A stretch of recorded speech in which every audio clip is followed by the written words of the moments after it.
أعوذ بالله السميع العليم بسم الله الرحمن الرحيم اللهم صل على سيدنا محمد الفاتح لما أغلق والخاتم لما سبق ناصر الحق بالحق والهادي إلى صراطك المستقيم وعلى آله حق قدره ومقداره هذا من يتمني إليك يا رسول الله.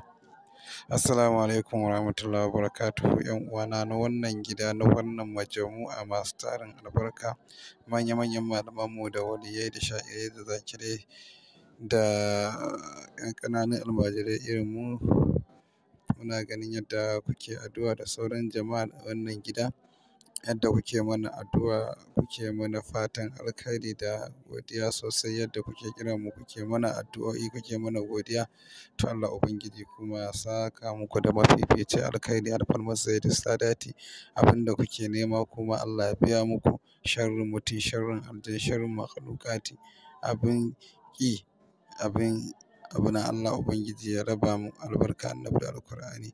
To ‘yan uwa gani na ƙara dawowa kamar wanda yake mustajabarsa ta yi ƙasa.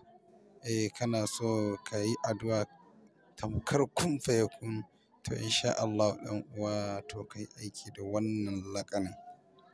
Wallahi tallahi wa iyadu billah, kai aiki da wannan laƙanin za ka sha mamaki, za ku sha mamaki sosai insha Allah. Idan ba za ka iya ba ma za ka iya sawa a nemo maka ko a yi maka ɗin, cikin yardar Ubangiji. Allah Ubangiji ya dafa mana ya shiga lamuran mu.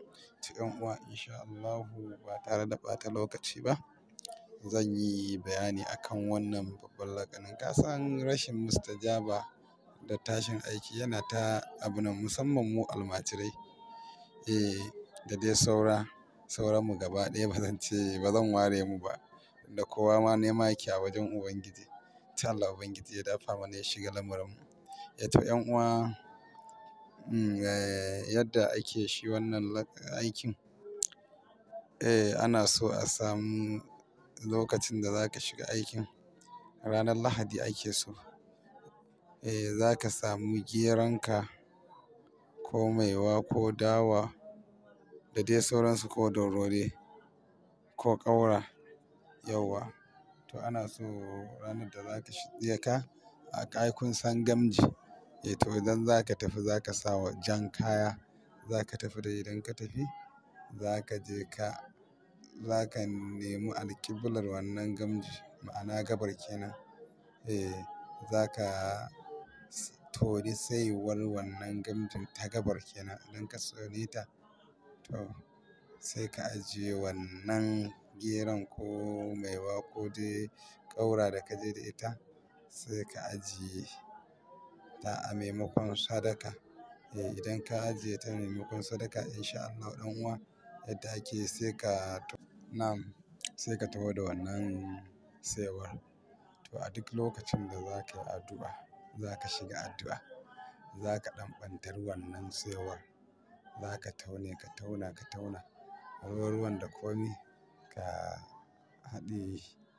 Ɗan uwa wallahi summa tallahi in dai kana wannan, wa iyadu billahi, wallahi addu'a nan take yanke kun fayakun ce wannan.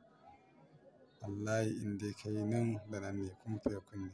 To Allah Ubangiji ya shiga lamuran mu alfarmar Sayyidus Sadati. Masha Allah ‘yan uwa, izinin yin aiki da wannan shine ku yi mana sharing a gida yadda al'ummar annabi za mu ƙaru sosai cikin yardar Ubangiji. Insha Allah ‘yan uwa, idan yau ka so mu zuwa wannan channel mai tarin albarka, to ka danna subscribe sannan ka danna alama.